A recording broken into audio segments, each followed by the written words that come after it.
Hello everyone. Daily news analysis में आप सभी का स्वागत है। एंड हम लोग आज द हिंदू इंडियन एक्सप्रेस के डेट 26 पर आ चुके हैं। And you are at the conceptual IAS. चलिए सबसे पहले देखते हैं कौन कौन से एडिटोरियल्स एंड न्यूज हैं जिसे हम कवर करने वाले हैं। So Kargil, Pahalgam and revamp of security strategy the Hindu के पेज नंबर 6 में है। सिक्योरिटी से रिलेटेड है। Between indigenization and pragmatism, Zorawar LBT makes progress ORF से लिया गया है, साइंस टेक से रिलेटेड है, specially defence. Atlas identifies areas rich in mycorrhizal fungi. Some 90% of them are outside the protected areas. Down to earth से लिया गया है, बहुत इंपॉर्टेंट है, इसमें certainly questions निकलेंगे, एनवायरमेंट से रिलेटेड है। Next, scientist who made mangrove a buzzword, M S Swaminathan पर डेडिकेटेड आर्टिकल है, द हिंदू के पेज नंबर 6 में है, एनवायरमेंट से रिलेटेड है। India UK comprehensive economic trade agreement and India UK CETA comprehensive economic trade agreement digital trade chapter, ये the Hindu के page number 11 में टू डिफरेंट न्यूज हैं, दोनों को हम कवर करेंगे अलग अलग, दोनों इकोनॉमी से रिलेटेड हैं। जेफरी एप्स्टीन की वजह से इस केस को एप्स्टीन कंट्रोवर्सी कहा जाता है, जिससे डोनाल्ड ट्रंप जुड़े हुए हैं। ठीक है, सो ये इंडियन एक्सप्रेस डिजिटल से लिया गया है, GS2 and GS4, specially ethics से रिलेटेड ये आर्टिकल ज्यादा है, तो हम फोकस करेंगे इसमें एथिकल पार्ट में। In any case if you are not writing answer daily, अगर आप डेली उत्तर लेखन नहीं करते हैं, then you are making mistake. पूरे साल आपको आंसर राइटिंग करनी चाहिए, and for that means 500 has brought topic wise 500 answer writing plus 20 essays in very nominal fee. चलिए शुरू करते हैं पहले अपने आर्टिकल से। हमारा पहला आर्टिकल है the Kargil Pahalgam and revamp of security strategy, जिसमें हम फोकस करने वाले हैं कि किस तरह से स्ट्रेटजी डॉक्ट्रिन चेंज हुई है over the period and specially after Uri to Pahalgam. चलिए, कारगिल वार 1990 में होता है, 1999 में होता है। देन ये कॉन्फ्लिक्ट पीरियड होता है आपका मई 3 से जुलाई 26। ये वो 1999 का ये वो टाइम होता है जिस समय कारगिल वार एक्चुअल में होता है। ये युद्ध लड़ा जाता है Kargil Dras Batalik sector of Jammu and Kashmir में। लोकेशन पता होनी चाहिए, आजकल सिक्योरिटी डिफेंस रिलेटेड क्वेश्चंस बढ़ रहे हैं, तो ये कभी भी 5 के भी ऊपर हो सकते हैं, इसलिए आप अच्छे से प्रिपेयर रहो।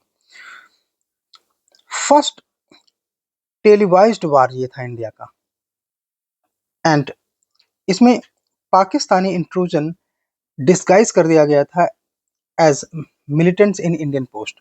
Indian army evicted intruders without crossing LOC। इस वार में, कारगिल वार में, बिना LOC क्रॉस किए हुए इंडियन आर्मी ने पाकिस्तान के इंट्रूडर्स को एविक्ट कर दिया, मतलब फोर्स देम आउट। इससे हमें स्ट्रेटेजिक लेसन क्या मिला? वार अंडर न्यूक्लियर ओवरहैंग, मतलब एक कि न्यूक्लियर, दोनों countries India and Pakistan nuclear power हैं, इस थॉट के साथ ये वार हुआ। एंड इसने प्रूव किया that limited conventional wars are still feasible, कि despite both are nuclear power, इनके बीच में न्यूक्लियर वार हो ऐसा जरूरी नहीं है, जबकि वो न्यूक्लियर पावर हैं। इसका मतलब ये कि लिमिटेड कन्वेंशनल वार का टाइम अभी गया नहीं है, ये अभी भी फिजिबल हैं। अब इससे हुआ क्या? दोनों कंट्रीज को इस बात के लिए कहीं ना कहीं अपॉर्चुनिटी बन गई, बट इंडिया इसमें कुछ कई फ्रंट पे फेल हुआ। जैसे इंटेलिजेंस लैप्स, इंडिया को रियलाइज हुआ कि इंटेलिजेंस इनपुट उसके पास उतने पर्याप्त नहीं थे। Inadequate high altitude gear artillery, high altitude में आर्टिलरी गियर करने का हमारे पास जो इक्विपमेंट होना चाहिए वो नहीं था। लैक जॉइंट ऑपरेशनल कमांड, और हम जॉइंट ऑपरेशन को मिस कर रहे थे। हमारी Indian air force, Indian navy and Indian army ये अलग अलग वार फाइट कर रहे थे, उनमें सिंक्रोनाइजेशन जो होना चाहिए था उस लेवल का नहीं था। डिस्पाइट सिंक्रोनाइज थी, बट वो उस तरह का सिंक्रोनाइजेशन नहीं था जो ज्वाइंट ऑपरेशनल कमांड में होता है। इसके बाद, कारगिल के बाद जो रिफॉर्म सजेस्ट किए गए वो कौन कौन से रिफॉर्म थे? तो कारगिल रिव्यू कमेटी बनी, जिसने जिसने मेजर रिफॉर्म्स रिकमेंड किए। और जो नए नए इंस्टीट्यूशंस बने उनमें कौन कौन से इंस्टीट्यूशंस पोस्ट कारगिल बने, ये आपके प्रीलिम का क्वेश्चन है। तो defence intelligence agency, NTRO, revamps of NSCS and JIC, permanent NSA post under PMO, ये कुछ डेवलपमेंट हैं जो पोस्ट कारगिल के हैं।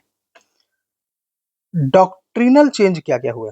तो कोल्ड स्टार डॉक्ट्रिन शुरू हुई, जिसमें कि Swift limited strike without escalating the nuclear conflict, ये हम वहां से कारगिल के बाद से शुरू हो गया।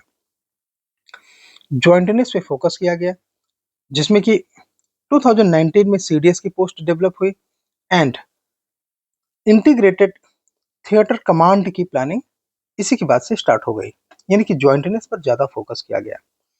मिलिट्री मॉडर्नाइजेशन पोस्ट कारगिल में क्या क्या हुआ? तो जैसे राफेल फाइटर्स, अपाचे, चिन्यूक हेलीकॉप्टर्स, ये हमने इंपोर्ट किए।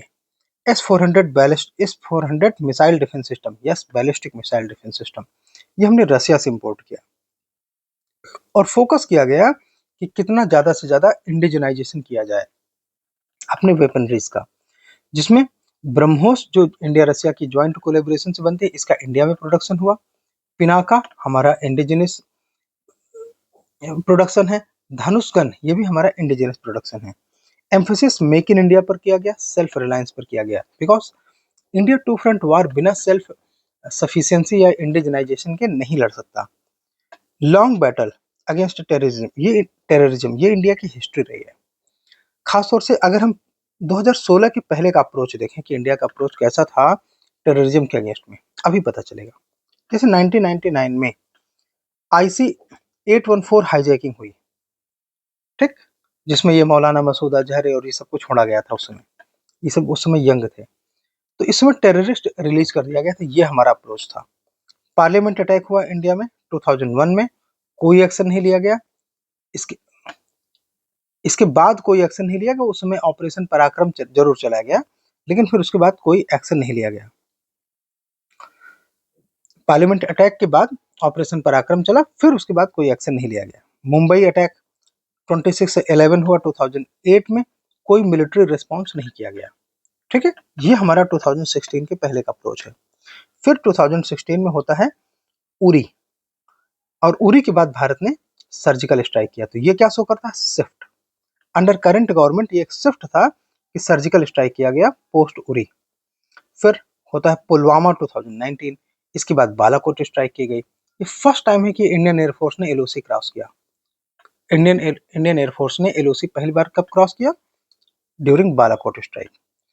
2024 में पहल 2025 में पहलगाम अटैक होता है, जिसमें कि 26 सिविलियंस को टेररिस्ट द्वारा मार दिया जाता है, उनका रिलीजन आइडेंटिफाई करके।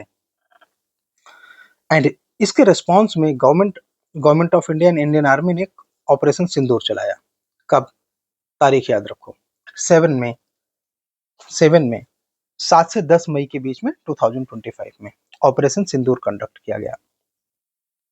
ऑपरेशन सिंदूर एक गेम चेंजर साबित हुआ। कैसे? इसने मैसिव रिटेलिएशन किया। 9 टेरर कैंप्स पाकिस्तान के डिस्ट्रॉय कर दिए गए, 11 पाकिस्तान मिलिट्री के एयर बेसिस डिस्ट्रॉय कर दिए गए। अब ये ऑफिशियल फिगर आप मान के चलो, इनको ये याद रखना। ब्रह्मोस मिसाइल ने स्ट्राइक किया, नूर खान एयरबेस को डैमेज किया गया, न्यूक्लियर फैसिलिटी इसके एकदम नजदीक है, ठीक है। पाकिस्तान रिक्वेस्टेड सीज फायर, याद रखिए, who requested cease fire? Pakistan. With in 96 hours India India का न्यू नेशनल सिक्योरिटी पोस्चर अब डेवलप हुआ ऑपरेशन सिंदूर के बाद। कैसे? Air of strategic restaurant over, मतलब ये कि अब हम स्ट्रेटजी के तहत रेस्टोरेंट दिखाएंगे, अटैक नहीं करेंगे, मतलब अपने आप को रोक के रखेंगे और अटैक नहीं करेंगे, ये समय समाप्त हुआ। अब वो टाइम था जब इंडिया ने टेररिज्म को स्ट्रांगली रिस्पॉन्ड करना शुरू कर दिया। कैसे? मिलिट्री रिटेलिएशन से। सो ये सब क्यों हो सकता है? Because India is technologically advance, strategically assertive and militarily capable, Swift, deep and precision retaliation में। तो ये हमारा पूरा सिक्योरिटी डॉक्ट्रिन चेंज हुआ। नाउ यू कैन एक्सपेक्ट कि यूपीएससी मीन्स 25 में या 26 में इस तरह के कुछ क्वेश्चंस आ सकते हैं जो कि फंडामेंटल्स और करंट के सिनेरियो को इंटरलिंक करते हैं। तो आपको इन क्वेश्चंस पे आंसर लिखना चाहिए अंडर 150 वर्ड्स लिमिट। कुछ प्रीलिम्स के क्वेश्चन हैं जिनके लिए आपको पहले क्वेश्चंस को अटेम्प्ट करना चाहिए। तो ये क्वेश्चन आपके सामने है, नज एमसीक्यू के तौर पर ये प्रैक्टिस क्वेश्चन होते हैं, आप इनको अटेम्प्ट करेंगे। आपका टाइम शुरुआत होता है, आई एम जस्ट वेटिंग, आप अटेम्प्ट करिए, वीडियो को रोक कर अटेम्प्ट करिए। डन? ओके। अगर नहीं डन तो अभी भी वीडियो पॉज करो, देन डन। कोई भी क्वेश्चन आप आंसर देख के नहीं आगे बढ़ोगे, पहले आप उसे अटेम्प्ट करोगे फिर आंसर देखोगे। अदरवाइज मैं आंसर हटा दूंगा अगली बार से, अगर आपने कमेंट में अपने आंसर्स नहीं डाले तो। इसमें पूरे 22 क्वेश्चंस हैं, तो सारे क्वेश्चंस आपको अटेम्प्ट करने हैं। चलिए देखते हैं। Which of the following reforms were taken after Kargil?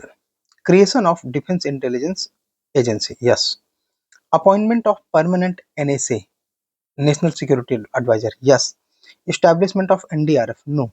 NDRF disaster से रिलेटेड होता है, नेशनल डिसास्टर रिस्पांस फोर्स, ना कि कारगिल से रिलेटेड। तो ठीक है, आपका आंसर आ गया। Next, okay. Operation Sindoor recently news refers to, operation Sindoor के बारे में क्या फैक्ट इसमें सही है? So India's retaliatory strike on Pakistan terror based infrastructure, C must be the answer.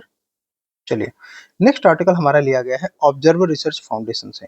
Between indigenisation and pragmatism the Zorawar LBT makes progress. देखो, इंडिजिनाइजेशन से related है ना, तो ये अपने आप में इकोनॉमी और साइंटिफिक दोनों के लिए इंपॉर्टेंट है। Defence and security part of scientific, इस तरह से हम बात कर रहे हैं। जोरावर के बारे में आपको कुछ बातें ध्यान रखनी चाहिए, ये न्यूज में है। चलिए शुरू करते हैं। है क्या ये अपने आप में? तो ये अपने आप में जोरावर एलबीटी मतलब लाइट बैटल टैंक। जोरावर क्या है? लाइट बैटल टैंक है। डीआरडीओ, एलएनटी कंपनी और भारत फोर्ज, ये प्राइवेट कंपनी है, और इसके अलावा बहुत सारी एमएसएमईज इसमें इन्वॉल्व हैं। ये अब मिलकर इन्होंने मिलकर इसको डेवलप किया है, तो ये प्राइवेट पार्टिसिपेशन से डेवलप हुआ है, इस बात को आप ध्यान रखेंगे। जो पर्पज इसका, वो हाई अल्टीट्यूड वारफेयर, जो पहाड़ों में टैंक यूज करने ना, उस तरह के टैंक बनाना जिनको हम पहाड़ों में यूज कर सकें। स्पेशली जो लाइन ऑफ एक्चुअल कंट्रोल है चाइना के साथ, वहां के सिचुएशन पे, उन टेरिटरीज के लिए हमने इसे डेवलप किया है। अब आप देख लीजिए, ये है जोरावर, ठीक है। सो फर्स्ट प्रोटोटाइप 2024 की जुलाई में बन गया था। सेकंड प्रोटोटाइप आने वाला है, थोड़ा सा वेट करते हैं। ये कहाँ के लिए सुटेबल है? तो डेजर्ट्स के लिए। और ये कैसे डेजर्ट्स? जैसे लद्दाख के डेजर्ट्स हैं, वहां पे सुटेबल है यूज करने के लिए। देन अंडर ट्रायल ये शेड्यूल्ड है बाय इंडियन आर्मी। ये 2027 से पहले, 2027 में इसका इंडक्शन किया जाएगा, तो उससे पहले ये अभी ट्रायल स्टेज में है, ठीक है। ट्रायल स्टेज में है और 2027 में शेड्यूल्ड है इंडियन आर्मी में इंडक्ट करने के लिए। इसका सेकंड प्रोटोटाइप सितंबर 2025 तक आ जाएगा। अभी ये पहला है, ओके।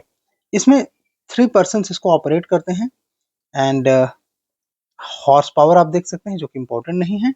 स्पीड देख सकते हैं, तो ये 35 टू 40 किलोमीटर पर आवर की स्पीड से मूव कर सकता है, ठीक। टेक्नोलॉजिकल फीचर्स इसमें क्या क्या है, आइए देखते हैं। तो जैसे हमने पहले भी बताया था कि ये मार्शलैंड, जंगल, डेजर्ट और वाटर बॉडीज, जहाँ पे पानी और लैंड कुछ इस तरह का एरिया होता है, ये हर जगह मोबिलिटी कर सकता है। हाँ, हमने पहले आपसे ये भी बताया था कि इसमें एमएसएमईज का पार्टिसिपेशन लिया गया है, जैसे कूलिंग, गियर्स, रबर्स, इन कंपोनेंट्स के लिए। एआई इंटीग्रेशन है, तो इसमें स्मॉल टेरेन नेविगेशन का एआई इंटीग्रेशन है। वेपन्स 105 कॉकटेल, 3105 टूरेट, ये बेल्जियन ओरिजिन की को डेवलप्ड इलेक्ट्रो न्यूमेटिक्स इंडिया के साथ डेवलप किया गया है। तो एक तरीके से ये भी जॉइंट वेंचर से डेवलप किया गया है। ये जो वेपन इसमें इंस्टॉल्ड हैं, अभी आप यहाँ पे आइए, ये आपको दिखाई दे रहे हैं, ये वेपन इसमें इंस्टॉल्ड हैं, ठीक है। ट्विन एटीजीएम्स, ये सब इंपॉर्टेंट नहीं है, इसको छोड़ो। इंजन एंड ट्रांसमिशन इसमें अगेन ये भी इंपॉर्टेंट नहीं है, आगे चलेंगे। Loiter ammunition unmanned surveillance vehicle, ये जो किस अपने आप में कैटेगरी का है, तो ये loiter ammunition unmanned surveillance vehicle की कैटेगरी का है। अब हमको कुछ कंपैरिजन डेवलप करना चाहिए अर्जुन और जोरावर के बीच में।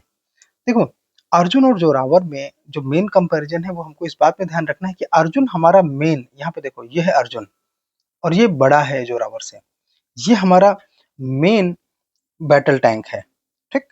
तो इस वजह से हम अर्जुन के साथ जोरावर का जब कंपैरिजन करते हैं तो हमें ये पता चलता है कि दोनों में क्या सिमिलरिटी है या जोरावर कितना एडवांस है अर्जुन की तुलना में।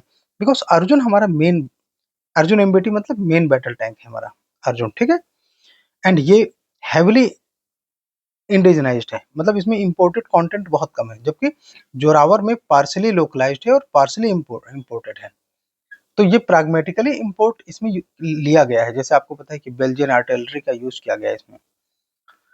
हाँ, ये 2024 से 27 के बीच में डेवलप्ड कर लिया जाएगा, सो इट इज फास्ट अट्रैक्ट, जबकि अर्जुन एमबीटी बनाने में हमें काफी समय लगा इसमें, बिकॉज एम्फेसिस था कि हम इसे पूरी तरह से इंडिजिनाइज करें। आर्मी का इन्वॉल्वमेंट अर्जुन में बहुत लिमिटेड है, जबकि जोरावर में बहुत ज्यादा है। प्राइवेट सेक्टर का पार्टिसिपेशन अर्जुन में मिनिमल है, जबकि जोरावर में एलएनटी, भारत फोर्ज और एमएसएमईज का इन्वॉल्वमेंट है।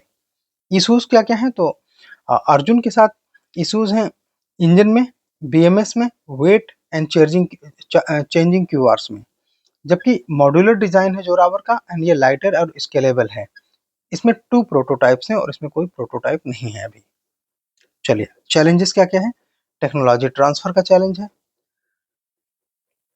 इसके अलावा डिपेंडेंस ऑन इंपोर्ट, जोरावर में इंपोर्ट कंटेंट है, जैसे कि इंजन के लिए और टूरेट आर्टिलरीज के लिए। इसके अलावा टेस्टिंग एंड रिलायबिलिटी अभी ऑनगोइंग है जोरावर में। इवॉल्विंग क्यूआर है, Indian army from Indian army can delay progress. Need for indigenisation critical for self reliance, थोड़ा सा कठिन है क्योंकि इसमें जो है इंपोर्टेड कंटेंट यूज है। चलो, अब हम समझते हैं मेंस का एक क्वेश्चन। ये क्वेश्चन आप मींस 500 के अंतर्गत आंसर राइटिंग कर सकते हैं। एंड जब आप ऐसे क्वेश्चन को आंसर करते हैं तो आपको इन बातों पे फोकस करना चाहिए, इन चीजों की, इन फैक्ट, इन कंपोनेंट की पहले से तैयारी कर लेंगे तभी ऐसे क्वेश्चन को अटेम्प्ट करेंगे तो आपको फायदा मिलेगा। तो ये हिंट्स हैं जो कि आपको हेल्प करेंगे आंसर लिखने में। कुछ प्रीलिम्स के क्वेश्चन है, तो क्वेश्चन नंबर 3 है प्रीलिम्स में, आइए देखते हैं। नच 100 UPSC prelims MCQs, consider the following statement regarding the defence research and development. DRDO के बारे में स्टेटमेंट है, फंडामेंटल है, इंपॉर्टेंट है, इसे करेंगे। आपका टाइम शुरू होता है अब। करिए, वीडियो पॉज करके इसे अटेम्प्ट करेंगे। चलिए देखते हैं। आई होप कि आपने कमेंट कर लिया, अदरवाइज रोको। It operates under ministry of defence, yes. Responsible for research and development in the field of missile, armored vehicle and electronics, yes. DRDO project are executed only by public sector units, no. इसमें private participation लिया जाता है, तो ये 1 और 2 सही होगा, 3rd गलत है।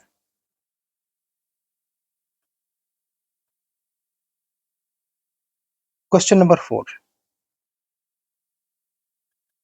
चलिए अटेम्प्ट करिए क्वेश्चन नंबर 4, इसको अटेम्प्ट करेंगे आप लोग। Done, pause, done, okay. Consider the following statement regarding Zorawar light battle tank. Zorawar LBT के बारे में कौन कौन से स्टेटमेंट सही हैं। So it is being developed solely by DRDO, no, not solely DRDO, इसमें प्राइवेट पार्टिसिपेशन है, भारत फोर्ज और L and T, okay fine. Tank is designed for high altitude operation, yes. Zorawar LBT will be equipped with loitering ammunition and unmanned surveillancing system, yes, ये दोनों सही है। एक चीज और आपके दिमाग में बार बार आता है, ये लॉइटरिंग म्यूनिशंस क्या है, तो आप जानते हैं सुसाइड ड्रोन्स, कामिकाजी ड्रोन्स, मतलब ये कि अगर जरूरत पड़ी तो ये टैंक खुद को ब्लास्ट कर देगा, और अगर वहां पे आसपास कुछ 200-400 हजार एनिमीज के जो फोर्सेस हैं तो ये उनको डिस्ट्रॉय करने के लिए, तो लॉइटरिंग म्यूनिशंस उसे ही बोलते हैं, जहाँ पे वो कामिकाजी, या ये कामिकाजी कहाँ से आया, ये वो जापानीज फाइटर प्लेन्स थे जो कहीं पे जाते थे और अपने आप को गिरा देते थे। ब्लास्ट, ये तो अब एक तरीके से सुइसाइड है। यस, तो suicide drone, suicide vehicle, suicide fighter jets, उसी तरह का ये बैटल टैंक है। ये टैंक है जो कि जरूरत पड़ने पे अपना खुद को ब्लास्ट कर देगा। ठीक है, नाइस। तो 2 एंड 3 सही है। Next, which of the following, okay, which of the following are imported component used in Zorawar LBT. Zorawar light battle tank में कौन कौन से इंपोर्टेड कंटेंट हैं? अटेम्प्ट करो, आपके सामने है, आपको पता है इसमें कौन कौन से, ऊपर हमने डिस्कस भी किया है। सो चलिए देखते हैं। इंजन में हमने बात की थी तो वो क्यूमिन इंजन है। ठीक, तुरत की बात की थी तो वो कॉकरेल 3105 तुरत है, तो ये दोनों हैं। Next, AI enabled control system, ये इंपोर्टेड नहीं है, ये हमारा डोमेस्टिक मटेरियल है। ठीक है, देन अमेरिका का REN के ट्रांसमिशन सिस्टम इसमें यूज है, ये सही है। तो ये गलत है, 1, 2 एंड 4 सही है, ए सही है। चलिए नेक्स्ट, हाँ, विद 6 क्वेश्चन नंबर है, with reference to India's indigenous tank development consider the following differences between Arjun tank and Zorawar tank. ठीक है, अर्जुन मेन बैटल टैंक है, हमने पहले बताया था, यहाँ पे लिखा है अर्जुन मेन बैटल टैंक है, जोरावर लाइट बैटल टैंक है, LBT। ठीक, तो अब इन दोनों के बारे में स्टेटमेंट्स आपके सामने हैं, आप इनको अटेम्प्ट करिए और बताइए आंसर क्या होगा। पॉज करिए, अटेम्प्ट करिए। चलिए आइए देखते हैं, आई होप कि आपने कर लिया है। Okay, so Arjun was main battle tank while Zorawar was light battle tank. पहला सही है, हम बार बार इसी के बारे में बात कर रहे हैं। Arjun was developed with significant private sector, no, Arjun में प्राइवेट सेक्टर पार्टिसिपेशन नहीं है, ये गलत है। Arjun was developed faced long delays due to emphasis on complete indigenisation. हाँ, इसमें डिले इसीलिए हो रहा है बिकॉज हम पूरी तरह से इंडिजिनाइजेशन पे फोकस कर रहे हैं कि पूरा तरह से हम इसे देसी तरीके से बनाएं, अपने अपने इक्विपमेंट्स यूज करें। ये बात सही है, सो ये 1 एंड 3 सही होगा। Next 7, which of the following statements are correctly explains statements correctly explain the design philosophy behind Zorawar LBT। आइए देखते हैं, हमारे पास कुछ स्टेटमेंट है, इन्हीं को देखेंगे। कंप्लीट रिलायंस ऑन इंडिजिनस, तो ये कंप्लीट रिलायंस नहीं है। मॉड्यूलर एंड फ्लेक्सिबल डिजाइन, आप अटेम्प्ट करो पॉज करके, इनमें से इन्हीं में से एक स्टेटमेंट चाहिए। Modular and flexible design combating indigenous and imported component to expedite development. तो हमको पता है कि इसमें इंडिजिनस कंपोनेंट हैं, हाँ है, कुछ इंपोर्टेड कंपोनेंट हैं, हाँ है। क्यों? ताकि हम डेवलपमेंट को तेज कर सकें, जल्दी कर सकें, उसे रोक कर न रखें। ये अपने आप में सही है, बस फिर क्या, यही आंसर है। Next, the phrase indigenization is the recent deter of MBT, ये किससे एसोसिएटेड है? तो ये अर्जुन से एसोसिएटेड है, बट अर्जुन में तो 2 ऑप्शन है, तो ये फास्टर कंप्लीशन नहीं है। Arjun cost long delay in preferential gap, तो ये सी सही है। ठीक है, क्वेश्चन नंबर 9, अब आप इसे पॉज करो और अटेम्प्ट करो। Which of the following companies are involve, कौन कौन सी कंपनीज इन्वॉल्व हैं जोरावर LBT के मैन्युफैक्चरिंग में? तो भारत फोर्ज हमने बात किया, LNT बात किया, और DRDO, CVRD, ये भी हमने बात की। जॉन कॉकरेल भी इन्वॉल्व है क्या? अब आपको पता होना चाहिए जॉन कॉकरेल इन्वॉल्व है क्या, क्योंकि ये थोड़ी देर पहले हमने बताया है। यस, जॉन कॉकरेल इन्वॉल्व है, सब इन्वॉल्व है, 1 2 3 4 ऑल।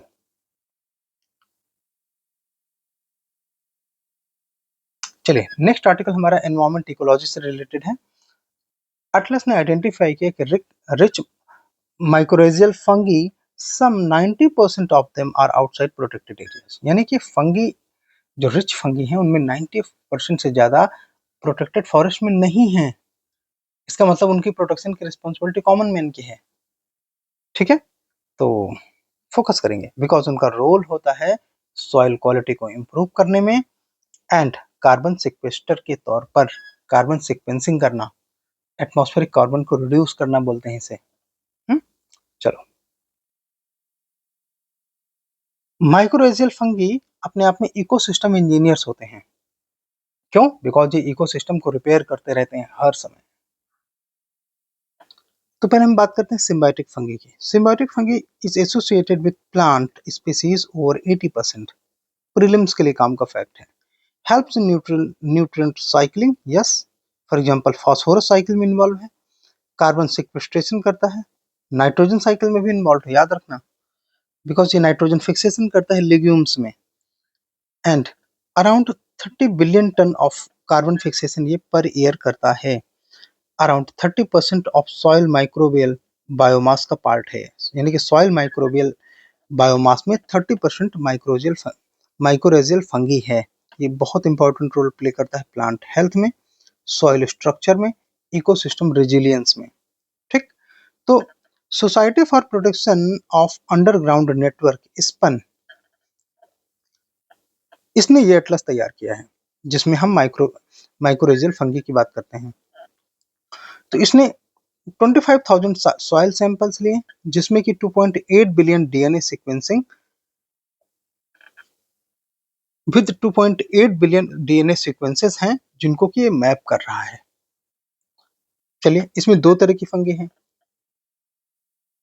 पहला है अर्बस्कुलर माइकोर्जल फंगी, दूसरा है एक्टोमाइकोर्जल फंगी। एक्टोमाइकोर्जल एंड अर्बस्कुलर माइकोर्जल, चलो एक एक देखते हैं। ये है एक्टोमाइकोर्जियल एंड ये है अर्बस्कुलर माइकोर्जल। ये दो तरह की फंगी हैं। खैर, हमें बॉटनी नहीं पढ़नी है, ना हम उतनी गहराई में जाएंगे, तो आगे बढ़ते हैं, वो नीट वालों को करने दो।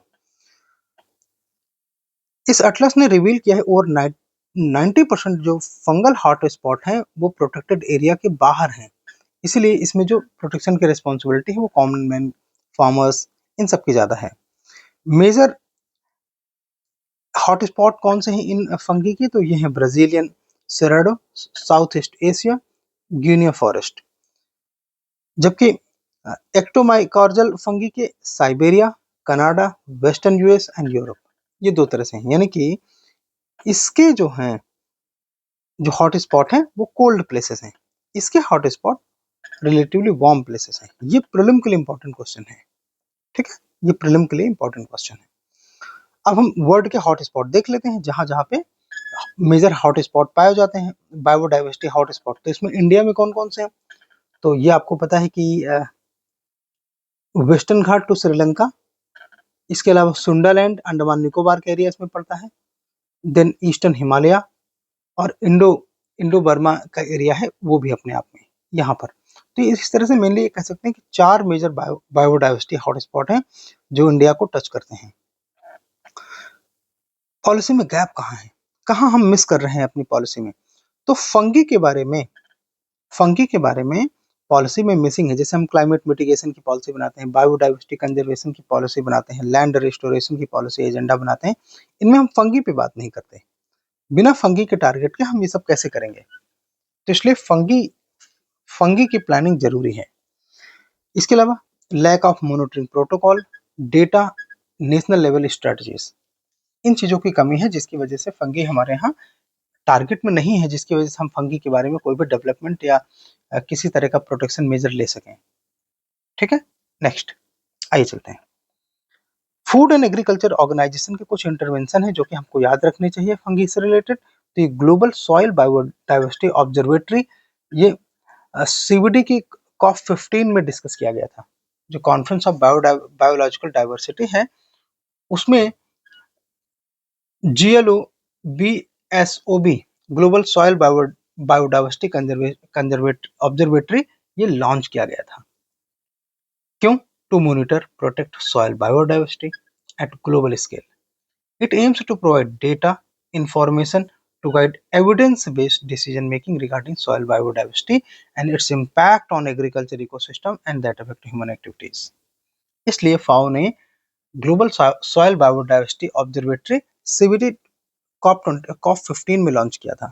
चलिए, मेंस के रिलेटेड आपका यहाँ पे एक क्वेश्चन है जो कि एनवायरमेंट से रिलेटेड है GS3 में। प्रीलिम से रिलेटेड क्वेश्चन हम साथ में करते हुए चल रहे हैं, तो आइए देखते हैं। आपका टाइम शुरू होता है अब, आप इसे अटेम्प्ट करेंगे। Pause. I hope done.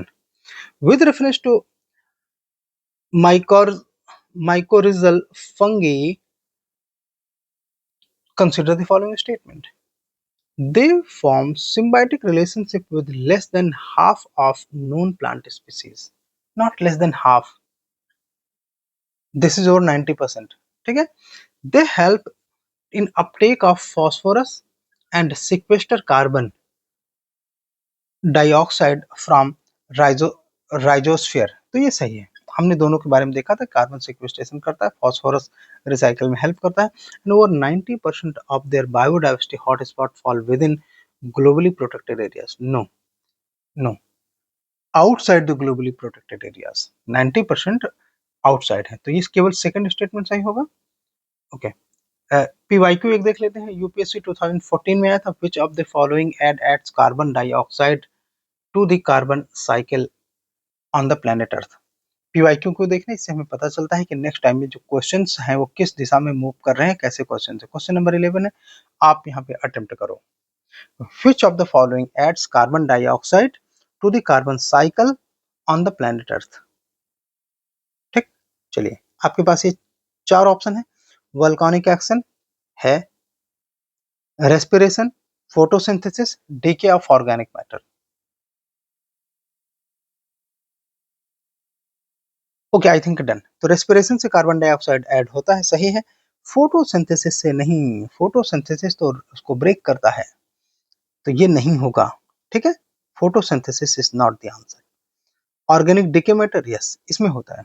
तो इस तरह से हमारा आंसर होगा 1 to 4, 1 to 4। Next, photosynthesis removes CO2, जबकि बाकी के सब हैं वो ऐड करते हैं।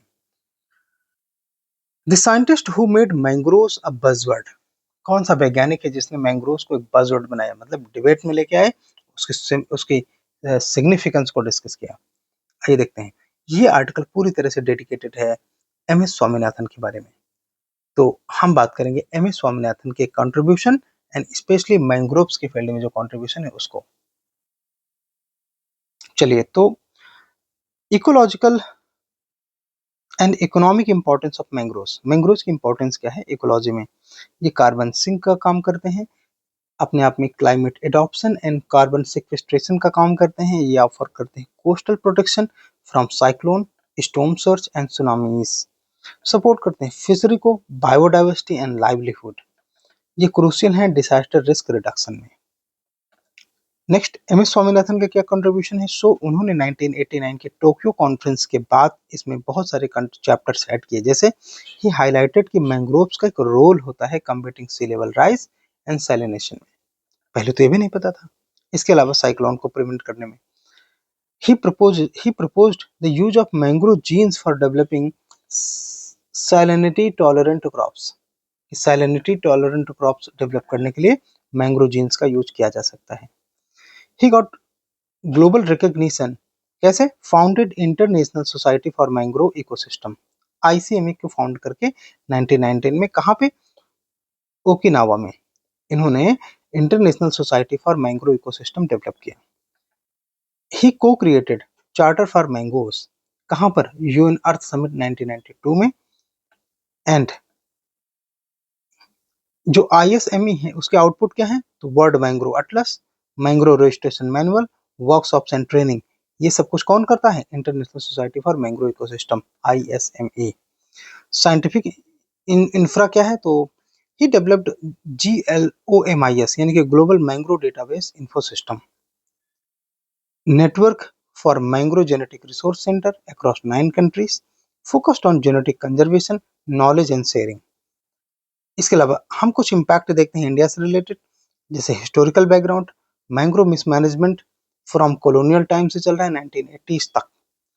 Indian forest conservation act 1980 halted clear felling of practices, इसने थोड़ा सा कंट्रीब्यूशन कुछ किया। इसके अलावा एमएस स्वामीनाथन रिसर्च फाउंडेशन ने क्या किया? So he debunked myth that local communities degraded mangroves. उन्होंने इस चीज को बताया, कंफर्म किया कि लोकल कम्युनिटीज मैंग्रोव्स को नहीं गिरा रही हैं। उन्होंने इस मिथ को कि लोकल कम्युनिटीज गिरा रही हैं, ऐसा इस मिथ को उन्होंने डिबंक किया। He proved that biophysical change post clear felling were main cause यानी कि बायोफिजिकल चेंजेस जो हुए हैं मैंग्रोव्स को गिराने के बाद, हटाने के बाद, वो मेन काज हैं।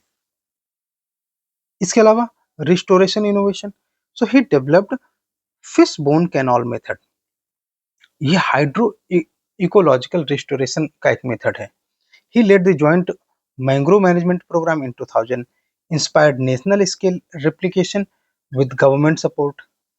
डिसास्टर इम्पैक्ट के लिए in 1999 Odisha super cyclone and in 2004 में जो सुनामी हुई उसका इम्पैक्ट मैंग्रोव के कोस्टल एरियाज में कम हुआ। इस चीज को कौन रिकॉग्नाइज करा?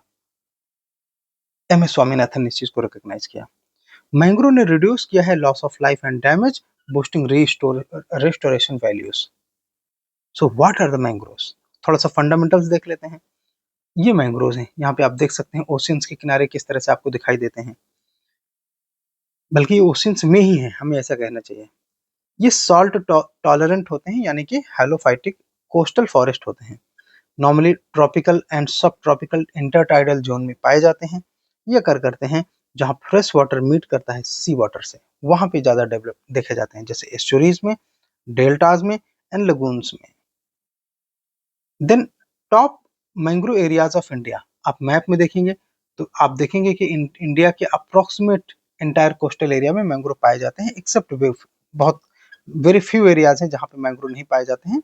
अदरवाइज मैंग्रोव्स इंडिया के पूरे कोस्ट में पाए जाते हैं। कहाँ नहीं पाए जाते ये आपको ध्यान रखना। तो वर्ल्ड का सबसे लार्जेस्ट मैंग्रोव फॉरेस्ट है सुंदरबन वेस्ट बंगाल में, देन भितरकनिका ओडिशा में, कृष्णा गोदावरी डेल्टा आंध्र प्रदेश में, पिचावरम एंड मुथुपेट तमिलनाडु में, गल्फ ऑफ कच्छ गुजरात गुजरात में, अंडमान निकोबार आइलैंड में। ये केरल और कर्नाटक के कोस्ट में नहीं है, ये बस आपको पता रहना चाहिए। चलिए स्पीसीज कौन कौन सी से रिलेटेड हैं, तो इस तरह के टर्म्स अक्सर यूपीएससी पूछता है, ऐसे नाम अक्सर यूपीएससी पूछता है। कैसे? राइजोफेरा, एविसिनिया, सोनोरिटा, ब्रूगेरा, एक्सो एक्सकोस्कैरिया, स्कोस्कैरिया। ओके, फौना कौन कौन से हैं, तो फौनल स्पीसीज, इनके भी नाम याद रखेंगे, ये भी यूपीएससी पूछ सकता है। फ्लोरा होते हैं प्लांट स्पीसीज, फौनल होते हैं एनिमल स्पीसीज। तो एक एक mudskipper, crabs, molluscs, migratory bird, salt water crocodile, ये मैंग्रोव में पाए जाते हैं। Mangroves are nursery ground for fish and shrimp. Fish and shrimp production के लिए ये बहुत अच्छा इकोसिस्टम है। इनका इकोलॉजिकल रोल क्या है, तो ये बायोसील्ड, कोस्टल साइक्लोन और सुनामी से प्रिवेंट करते हैं, कोस्टल इरोजन को कम करते हैं, कार्बन सिक्वेस्ट्रेशन में हेल्प करते हैं, तो इससे ब्लू कार्बन बनते हैं, मतलब ये ब्लू कार्बन में हेल्प करते हैं। वो ब्लू कार्बन वो कार्बन होते हैं जो ओशियंस में ट्रैप हो जाते हैं। सपोर्ट करते हैं coastal livelihood and fisheries. Mangroves के लिए थ्रेट क्या है, तो coastal development, agriculture and tourism. इसके अलावा pollution, climate change, sea level rise, reclamation, agriculture, encroachment, reduction of fresh water flow, ये सब कुछ थ्रेट्स हैं। ठीक है, मैंग्रोव्स को टाइटल दिया जाता है रूट ऑफ होप का। मैंग्रोव कवर इंडिया में कितना है, तो 4991.68 किलोमीटर स्क्वायर है एंड 0.15% इंडिया का एरिया कवर करता है mangroves. And changes from ISFR 2019 में कितना बढ़ा है, तो ये 16 किलोमीटर स्क्वायर बढ़ा है। टॉप 3 स्टेट मैंग्रोव वाइज हैं सबसे ज्यादा, वेस्ट बंगाल में, देन गुजरात में, देन अंडमान निकोबार में। ये तीसरा याद रखना, तमिलनाडु मत मार देना। कंजर्वेशन मेजर्स कौन कौन से हैं, तो Indian forest act 1927 and forest conservation act 1980, CRZ norms 1991 and 2019। इसके अलावा मैंग्रोव्स फॉर फ्यूचर, ये IUCN लेड रीजनल इनिशिएटिव है, इंपॉर्टेंट है, याद रखना। State action plan on climate change and integrated coastal zone management, community based effort, joint forest mangrove management and fish bound canal method, eco hydrological restoration, ये कुछ programmes हैं जो कि mangrove protection में काम करते हैं। इंटरनेशनल रिकॉग्निशन मैंग्रोव की कहाँ कहाँ पर है, तो जुलाई 26 को मैंग्रोव डे मनाया जाता है। आप समझ में आए क्यों हम आज इसे डिस्कस कर रहे हैं, यूनेस्को के द्वारा। आज है जुलाई 26। Fine. Part of blue carbon ecosystem under UNFCCC and linked with Ramsar site, Sundarban wetland. ठीक, क्वेश्चन, आप इस क्वेश्चन को आंसर करिए, हम चलते हैं आगे। क्वेश्चन नंबर 13 डिस्कस करने वाले हैं यहाँ पर। Pause and attempt. Done? Not done? Again pause. चलिए शुरू करते हैं, तब तक आप अटेम्प्ट कर लेना। Consider the following statement about mangroves in India. Mangroves help carbon sequestration in coastal protection, सही है। Fish bone canal method is use for their restoration, बोलो सही कि नहीं।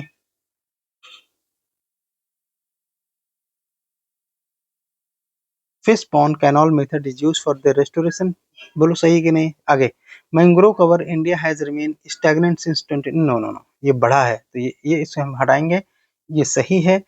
एंड एक मिनट, 3 को गलत कर दें अच्छा, तो आपको 1 एंड 2 सही मिल जाता है। ए आंसर है, ठीक है, 1 एंड 2 आंसर ए होना चाहिए यहाँ पे, 1 एंड 2, ठीक। Consider the following statement regarding ecological function of mangrove. Attempt. चलिए शुरू करते हैं, हमारे आंसर से पहले आप कर लेना पॉज करके। They serve as nursery for many marine organism, yes, जैसे फिशेस एंड श्रिम्प्स के लिए। They can grow only in fresh water, no, only in fresh water, जहाँ पे फ्रेश वाटर और मराइन वाटर मिलते हैं वहां पे। 2 को बाहर करो, ठीक, 1 एंड 3 आंसर होना चाहिए। देखते हैं, they help preventing salt water intrusion into inland aquifers, of course सही है, 1 एंड 3। बी क्या है इसमें, बी है 1 and 3, yes. Okay next, with reference to M.S. Swaminathan contributions to the mangrove conservation, consider the following. He proposed using mangrove genes to create salt-tolerant crops. Yes, ठीक है। He Tokyo conference के समय he co-founded International Society for Mangrove Ecosystem, ISME. Yes, and he was involved in creation of charter of mangrove adopted at the Earth Summit. Yes, तो 1 2 3 यानी कि D answer है। ये second कैसे गलत है, ही को founded the international society for mangrove ecosystem, सही तो है, सही है, ये डी ही आंसर होना चाहिए, not C. Okay, fish pond canal method developed for mangrove restoration in India focused, किसमें फोकस करता है, तो it focus on reconnecting tidal flow using branching canal structure, C इसका आंसर है। Which of the following initiatives correctly matched with their purpose, कौन कौन सा initiative अपने पर्पज से यहाँ पर मैच है, अटेम्प्ट करो, पॉज एंड अटेम्प्ट। चलिए, तो ग्लोमिस का क्या पर्पज है, तो ये है global mangrove data and knowledge sharing. अब देखो फंस गए ना। अच्छा, आईएसएमई का क्या पर्पज है, mangrove related capacity building policy. Joint forest management का क्या पर्पज है, कम्युनिटी बेस्ड रेस्टोरेशन, तो ये तो सही है। 1 एंड 2 में आप बताइए, 1 एंड 2 में बताइए, तो 1 भी सही है, 2 भी सही है, तो 1 2 3 डी सही है, ठीक। नेक्स्ट, इसको अटेम्प्ट करो, I hope done. Consider the following statements with reference to mangrove conservation in India. Indian Forest Conservation Act 1980 halted clear felling of mangroves. Yes, मतलब कि इसने प्रिवेंट किया कि आप सीधे सीधे मैंग्रोव्स को गिरा नहीं सकते हैं। The Joint Forest Management Program emerged directly from Manrega guidelines. No. The 2004 Indian tsunamis helped raise awareness of the protective role of mangroves. Yes, 1 and 3. A is the answer. Okay. ISFR. Which of the following true about ISFR 2023? Mangrove cover more than 2% of India coastal, ये गलत है, 2% नहीं है, 0.15% के आसपास कुछ था। तो total mangrove cover in India declined, not declined, ये गलत है। India's mangrove cover is concentrated only in Sundarbans, no. India's mangrove cover is this, which rise 16.68 kilometre, highlight है इसीलिए, ताकि आप इसे याद कर लीजिए, number 4991, D is the answer. Which of the following best describes charter for mangroves co-created by M.S. Swaminathan? इसको attempt करो, I hope done, otherwise pause then done. A legal treaty under the Ramsar Convention, no. A biodiversity charter for UNCBD? No. Then a framework for mangrove conservation adopted during 1992 अर्थ, हाँ ये सही है, 1992 अर्थ summit के लिए सही है। Coastal regulation की तो फिर बात नहीं है, ठीक है, C answer. In case you have any doubt that whether you will clear prelims और not, you should join NUZ 100. NUZ 100 will provide you 6000 superior most question, very very comprehensive, tough, UPSC oriented। NUZ 100 total 100 papers आपको मिलेंगे। कुछ papers 50 question format में होंगे 1 घंटे के लिए, कुछ पेपर्स 100 क्वेश्चन फॉर्मेट में होंगे 2 आवर्स में करने के लिए, ठीक है। चलते हैं इकोनॉमी की ओर। इकोनॉमी में हमारे पास तो बहुत अच्छे आर्टिकल हैं, इनको डिस्कस करते हैं। आर्टिकल हमारा duty free access to UK via trade pact to drive FDI into India. So India UK comprehensive economic and trade agreement, यानी कि इंडिया यूके सेटा, याद रखना ये प्री में मेंस में आपको कई बार मिलेगा, इंडिया यूके सेटा, ठीक है। चलो देखते हैं एक एक करके समझते हैं। बूस्ट टू एफडीआई क्यों? Because CETA is expected to enhance foreign direct investment in India, particularly manufacturing और इंजीनियरिंग सेगमेंट में। रूल्स ऑफ ओरिजिन क्लास क्या है जिसका सेटा में जिक्र है? तो goods must be wholly obtained और significantly transformed in India and UK, यानी कि ये प्रोविजन उन्हीं वस्तुओं पे लगेगा जिनका प्रोडक्शन इंडिया और यूके इनमें से किसी एक कंट्री में एक्सटेंसिवली हुआ हो। ऐसा नहीं कि कहीं पार्सली मैन्युफैक्चरिंग हुई हो तो उस पर ये बेनिफिट नहीं मिलेंगे। Prevent repackaging of foreign goods, जैसे कि ऐसा नहीं कि हम मान लीजिए कोई बांग्लादेश या चाइना की कंपनी इंडिया आए और किसी गुड को इंडिया में रीपैकेज करके उसे इंग्लैंड में ड्यूटी फ्रीली बेचना चाहे, नहीं बिकेगा, ठीक है। उस चीज को प्रिवेंट करता है बिकॉज वो चाइनीज प्रोडक्ट है, ठीक है। So duty free export India और यूके के मेन प्रोडक्ट्स पर स्पेशली लागू होगा। एनकरेज करता है लोकल वैल्यू एडिशन और मैन्युफैक्चरिंग को, लोकल मतलब हमारे देश में हो या ब्रिटेन में हो। लोकल सोर्सिंग नॉर्म्स को इंश्योर करता है। ओनली, याद रखना, only India manufacture goods are eligible for tariff reductions under deal, ठीक। आगे चलते हैं। Tariff line access, UK has opened 99% of its tariff line under the agreement, wow, ठीक है। and India has not export all of them currently, तुरंत तो नहीं कर सकता, शुरुआत में शायद 40% या फिर 75% होगा, उसके बाद बढ़ेगा, but gains potentially, potential market access उसे मिल जाएगा। इंसेंटिवाइज करता है मैन्युफैक्चरिंग को, कैसे? Foreign companies will now motivated to set up manufacturing base in India, because उनको इंग्लैंड में अगर अपना गुड्स बेचना है तो इंडिया में मैन्युफैक्चरिंग उनको करना चाहिए, सो दैट कि वो जीरो ड्यूटी एक्सपोर्ट यूके को कर सकें, ठीक। प्रिसिजन इंजीनियरिंग सेगमेंट में क्या इम्पैक्ट आएगा? तो हाई इम्पैक्ट एक्सपेक्ट किया जाता है इन प्रिसिजन इंजीनियरिंग में एंड इंस्ट्रूमेंटेशन में, टेक्नोलॉजी ट्रांसफर, जॉइंट वेंचर और ईपीसी इन्वेस्टमेंट में, ये इंडिया में सब कुछ ग्रो होगा बिकॉज ऐसे प्रोडक्ट यूके में जीरो ड्यूटी के बेचे जा सकते हैं, इसलिए। चलिए कुछ फंडामेंटल्स ऑफ इकोनॉमी पढ़ते हैं इससे सेटा से रिलेटेड। सेटा होता है comprehensive economic and trade agreement, ये लेवल ऑफ इकोनॉमिक इंटीग्रेशन के चैप्टर का हमारा पार्ट है। अब देखते हैं प्रेफरेंशियल ट्रेड एग्रीमेंट, जो अपने आप में ट्रेड एग्रीमेंट का सबसे छोटा वर्जन होता है। अगर प्रेफरेंशियल ट्रेड एग्रीमेंट का मतलब होता है एक पॉजिटिव गुड्स की लिस्ट जिन पे हम प्रेफरेंशियल ट्रेड करते हैं। फिर free trade area, free trade area वो एरियाज होते हैं, यानी कि ये भी अपने आप में एक लिस्ट ऑफ गुड्स होते हैं जिनमें पॉजिटिव और नेगेटिव लिस्ट होती है। तो free trade area basically negative list होती है जिसमें कि कुछ आइटम्स को छोड़कर हम बाकी सब में फ्रीली ट्रेड कर सकते हैं, ऐसा कुछ। कॉम्प्रिहेंसिव इकोनॉमिक कोऑपरेशन अग्रीमेंट या कॉम्प्रिहेंसिव इकोनॉमिक पार्टनरशिप अग्रीमेंट, सेटा इसी कैटेगरी की चीज है, ऐसे समझो। ये कस्टम यूनियन से कम इंटीग्रेटेड है, एफटीए से ज्यादा इंटीग्रेटेड है, तो सेटा हमारा इसी कैटेगरी में आता है, ठीक। ये हमने पहले तो समझ लिया, जिसमें एडिशनल एग्रीमेंट एरियाज होते हैं, रेगुलेटरी इशू सर्विस होती है, investment companies, government procurement, dispute etcetera, इन सब के लिए प्रोविजन होते हैं। यही बात हमको इसके क्लोज लेके आती है सेटा। अब हम समझ पाएंगे comprehensive economic and trade agreement CETA के बारे में। ये it is a broad high standard trade agreement, goes beyond typically FTA, जो टिपिकल एफटीए है उससे ज्यादा आगे इसमें फैसिलिटीज इंटीग्रेटेड होती हैं। It is meant to liberalize trade and investment between two parties and addressing not only tariff but also non-tariff barriers. अगर आप टैरिफ और नॉन टैरिफ बैरियर्स में अभी भी कंफ्यूज हैं, इसका मतलब आपकी इकोनॉमी अच्छी नहीं है। तो आपको द कॉन्सेप्चुअल आईएएस की इकोनॉमी की क्लासेस अटेंड करनी चाहिए। It is available for both Hindi and English medium student separately. Okay, सेटा की डेफिनेशन क्या है? तो सेटा comprehensive economic and trade agreement है, जो कि बायलैटरल ट्रेड होती है, ट्रेड पैक्ट होता है।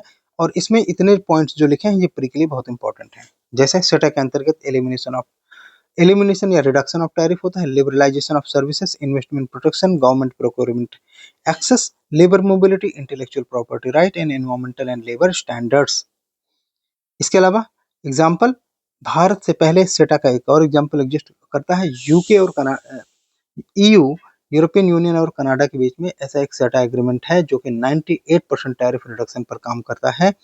मार्केट एक्सेस है goods, service, investment and public procurement के लिए। नाइस, आगे चलते हैं। तो सेटा और एफटीए में क्या अंतर होता है? तो सेटा, एफटीए बेसिकली अपने आप में लेस इंटीग्रेटेड है, कम इंटीग्रेटेड है सेटा की तुलना में। तो एफटीए में लिमिटेड एंड मोस्टली ये गुड्स पर फोकस होता है। सेटा में ब्रॉड कवरेज होती है, covers goods and services, investment, labour and IP. Tariff reduction, तो इसका प्राइमरी मोटिव होता है एफटीए का टैरिफ एलिमिनेशन या रिडक्शन, जबकि सेटा का मेन मोटिव होता है कि वाइडर सेट ऑफ रिफॉर्म्स करना, नॉट ओनली टैरिफ एलिमिनेशन या रिडक्शन। एफटीए ऑफन इन्वेस्टमेंट इसमें मिनिमल होता है। सेटा में strong investor state dispute settlement mechanism की हेल्प से ज्यादा इन्वेस्टमेंट को अट्रैक्ट किया जाता है। Services generally not included in FTA, इसमें service trade, mutual recognition of license, ये सब कुछ होता है। इसका मतलब ये होता है कि अगर लाइसेंस इंडिया में है तो उस लाइसेंस की वैलिडिटी ब्रिटेन में भी मानी जाएगी, ऐसे समझो, यूके। गवर्नमेंट प्रोक्योरमेंट एफटीए में रेयरली यूज होता है, सेटा में गवर्नमेंट प्रोक्योरमेंट एक कॉमन बात है। रेगुलेटरी कोऑपरेशन एफटीए में मिनिमल है, सेटा में harmonising and aligning with the regulation, तो रेगुलेटरी कोऑपरेशन भी है। Labour and environmental standard FTA में मैंडेटरी नहीं है, सेटा में इन्फोर्स करता है provision of sustainability. Why CETA matters in economic and trade strategy? तो FDI inflow by reducing regulatory and uncertainties, help करता है वैल्यू चेन इंटीग्रेशन में, टेक्नोलॉजी ट्रांसफर। इसके अलावा इंस्टीट्यूशनल एंड रेगुलेटरी कन्वर्जेंस में pushes for better push partner countries to upgrade domestic standards. आप mains के लिए मेंस 500 का ये क्वेश्चन अटेम्प्ट कर सकते हैं जो कि इंडिया यूके सेटअप से रिलेटेड है, ठीक है। एंड अगर आप अपने आंसर्स लिखना शुरू कर चुके हैं तो ये आंसर्स आप द कॉन्सेप्चुअल आईएएस को भेज सकते हैं, provided you are part of mains 500। चलिए, यूपीएससी मींस पीवाईक्यू, ये क्वेश्चन अब तक ऐसे हैं जो बायलैटरल रीजनल एग्रीमेंट से अब तक पूछे जा चुके हैं 2020, 2016, 2013 एंड 11 में। एक क्वेश्चन जो यूपीएससी में पूछा गया 2020 में एंड 15 में, वो क्वेश्चन है ये। तो आप इसको देखिए और अटेम्प्ट करिए विद रेफरेंस टू, हाँ आपका टाइम शुरू होता है अब।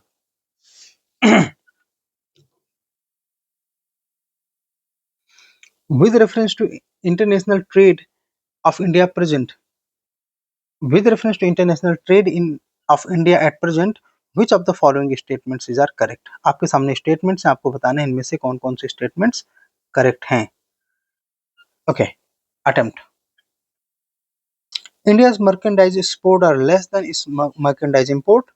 तो ये चूंकि पीवाईक्यू हो तो हम पुराने डेटा के आधार पर क्वेश्चन अटेम्प्ट करेंगे, उस समय के हिसाब से सही था। आपको ये देखना है कि इस तरह के क्वेश्चन जब फ्यूचर में बनेंगे तो आप उसको क्या आंसर करेंगे।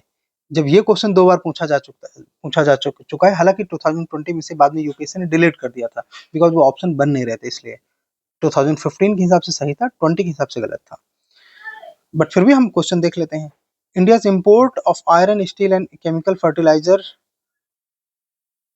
Have decreased in recent years. No, ये उस समय के हिसाब से गलत था, 2015 के हिसाब से हम आंसर कर रहे हैं। India's export of service are more than import of service, उस समय सही था। And 4, India suffers from overall trade of current account deficit, ये बात तो आज तक भी सही है। तो इसमें 1, 3 एंड 4 आंसर सही था 2015 में। 20 का पता नहीं बिकॉज 20 में यूपीएससी ने इस क्वेश्चन को कैंसिल कर दिया था, ठीक है।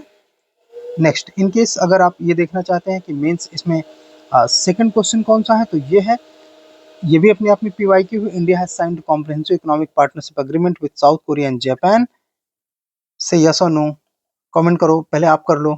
सही है, ठीक है, उस समय के हिसाब से सही था जब पूछा गया था। India's FTA with ASEAN covers trade in good but not in services, ये गलत है, केवल एक सही है, इसमें गुड्स एंड सर्विस दोनों कवर है।